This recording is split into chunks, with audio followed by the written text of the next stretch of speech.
So you want to see my watch collection? Let's take a look.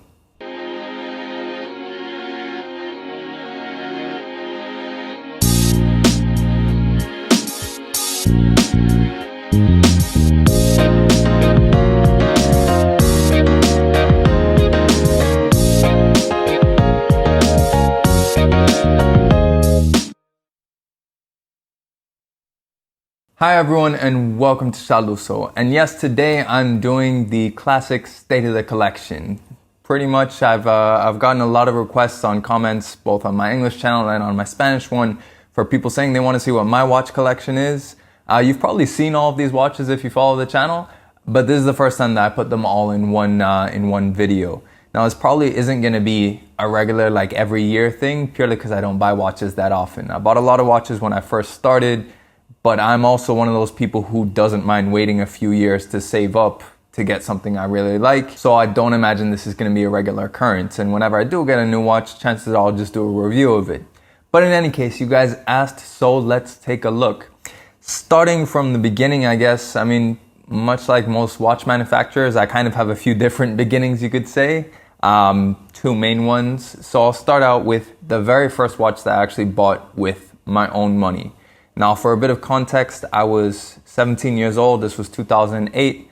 At the time, I could name 4 watch brands. Frank Muller and Hublot, because I listened to a lot of hip hop and that's what everyone was talking about at the time. Rolex, because I can't even explain why I know Rolex. I just did. And JLC, Jaeger LeCoultre. And that's because my mom told me from when I was maybe 13 years old, she was like, if you ever get yourself a real watch, you know, something special, you get yourself a Jaeger. That's a quality watch. So, and I couldn't name a model from any of those. So that gives you a bit of an idea of where I was at in terms of knowing about watches. But I had saved up for about 3 months and I was like, you know what, I want to buy myself a watch. So I walked into the store with 300 euros and I got this, a Tissot T Classic. It's a quartz and it is tiny. Like, this is by far and away the smallest watch I own. But yeah, I've had this watch since I was 17 years old and I wore it for everything. It was like, all right, this is a must-have accessory. Definitely I bought it mostly for the looks. I'm not gonna lie and say that I got it for some huge horological intention. But in retrospect, I think it was a really, really good pick. Whenever people ask me what brand watch should I look at if I'm looking for something on a bit of a budget, I always tell them to look at Tissot because this watch in the last 10 years, I've changed the battery once. It's probably been over polished, but I never really knew you shouldn't polish watches that much. And the only real fault is that the clasp has gone loose a lot of times. So I have to take it to a watchmaker and they do something to tighten it up. But apart from that, it's been rock solid. It's never had any actual problems. It still ticks, it still works. So definitely a great first watch, and this is really what got it started, I guess, to a degree, but I never was interested in watches for a long time after that.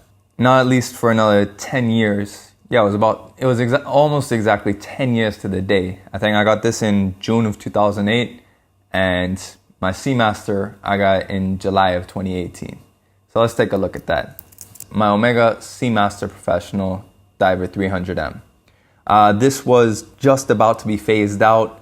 They were having the new one coming out, I think maybe 2-3 months later. They even offered me, you know, did I want to be on the wait list for the new one instead of getting this? I saw the new waves and I didn't like them.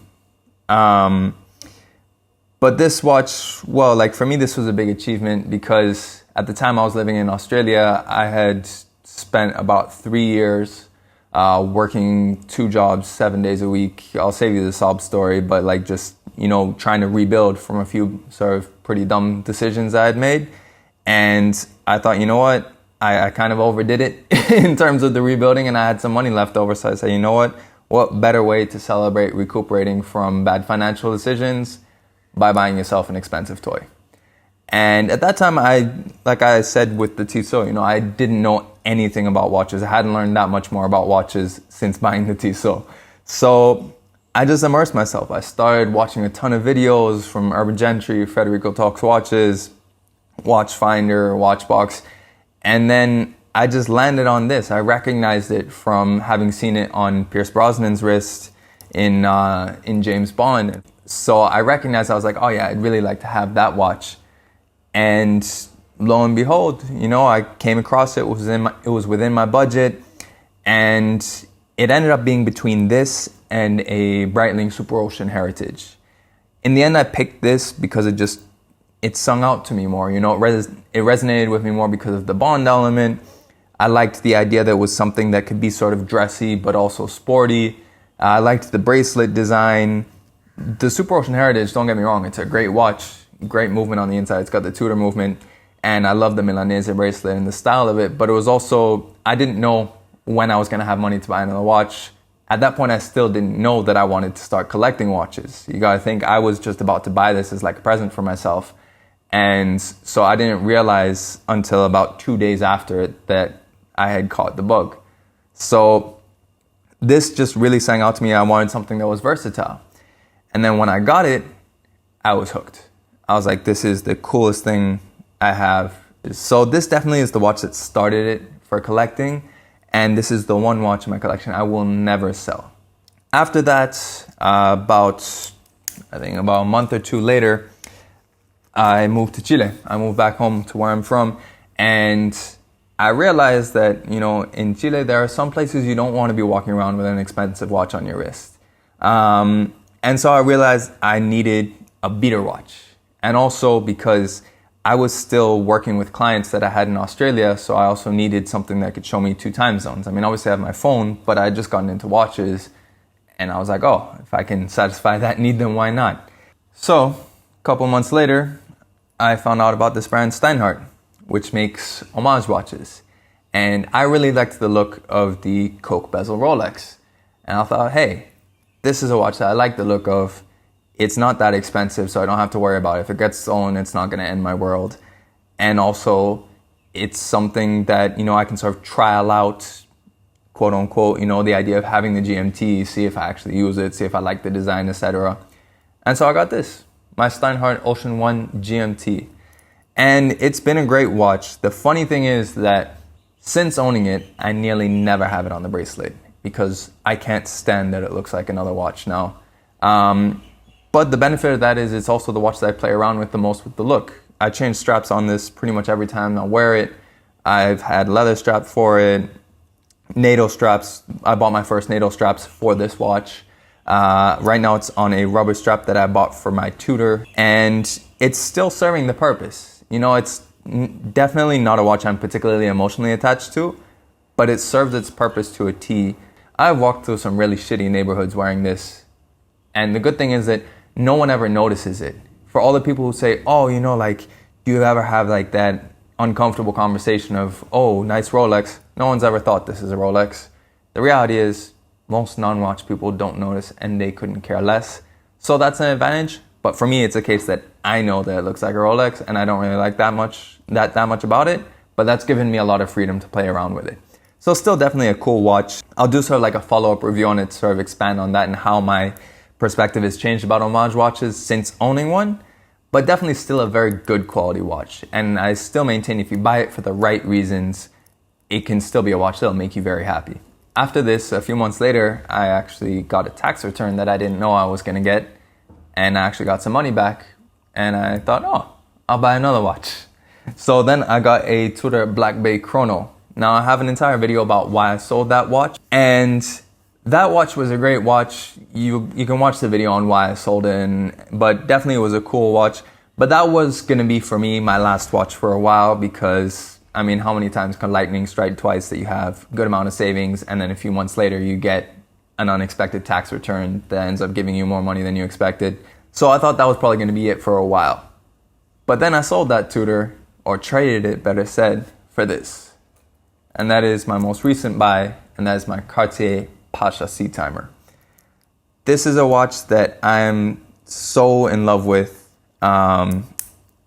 Definitely, like, the Omega will still always be my one and only. It'll always be the first, so to say. But this is definitely a watch that I love. I love it because it's so distinctive. It's so versatile. It's so comfortable. And it's just nice to look at. You know, every time I look at it, I notice a different angle, a different a different sort of perspective of it. And now they've relaunched the new one. I was really nervous that I was gonna like the new one more because I don't have any more money to buy watches right now. So that would have created a big problem for me.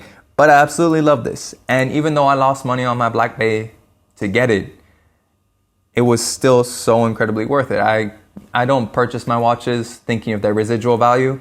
I don't have any sort of ego suffering when I lose money on selling a watch because these are toys. I treat them as sunk costs from the beginning. And the fact that the Tudor managed to retain enough of its value that I only had to pay like $500 extra to get this, even though on paper that's a bad deal because I think the Tudor's worth more than this, I didn't care. This is a watch I really wanted. It's a watch I really liked. And that's the way I look forward on any of my future purchases.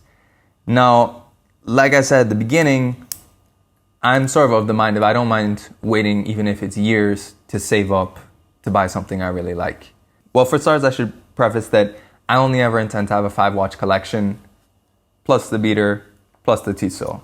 But with that in mind, if we count the Omega and the Cartier as like the main collection, then I have 3 slots left.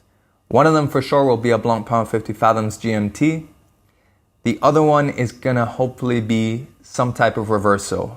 I'm not sure which one I wanna get. That's gonna be something kind of like as an homage to the fact that that was probably the first important brand or the first sort of connoisseur's brand, I guess, that I knew about before I even knew about watches. So that's something I really want to get. And also I need, I think, a proper dress watch at some point. So I'm toying between either of the Reverso tributes, either in blue with the duo face or maybe in red with the solid back, or perhaps even something like the triple calendar with the open movement. So I'm not sure which Reverso I want to get. And then there's the last slot, which is usually a chronograph. I cycled that nearly every week, nearly every other day. God bless my girlfriend for paying attention to me so many times when I send her pictures of like, hey, do you like this one? Do you like this one? Because I can't pick on a chronograph. I know it has to be something 3 registers. I know it's got to be something that's not too thick. I've thought of a Speedy initially, but also if I'm only having like 5-watch main collection, why should I have 2 Omegas? You know, I'm someone who enjoys variety.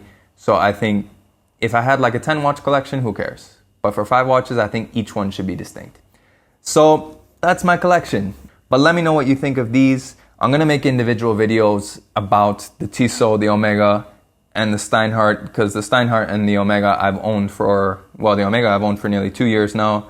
Steinhart as well, it's at like 1.5 years. So I want to make a video about each of those and start owning them long term. The Cartier I just made a video about in February, and the Tissot, I think that'll be a cool little thing to make its own video for. So let me know in the comments below which one of those do you want to see first. And also let me know what you think of these. Let me know if you want to see more videos about my collection and sort of owning watches. If there's enough interest, then I'm happy to make videos of it on the regular. But in general, I prefer to put my focus on bringing you guys new watches, ones I haven't featured on the channel before. But obviously, I do recognize that there's a different perspective I can bring from actually owning watches for a while. And the good thing about the way I collect is I can share with you guys the experience of owning these for a while versus that first impression or versus that honeymoon period when you first buy something, because everyone likes what they have when they've just bought it. It's a very different story when you've owned it for a while. So let me know in the comments below. If you liked it, please do like it and share it. If you want to keep seeing new videos, then make sure you subscribe to the channel and hit that notification bell.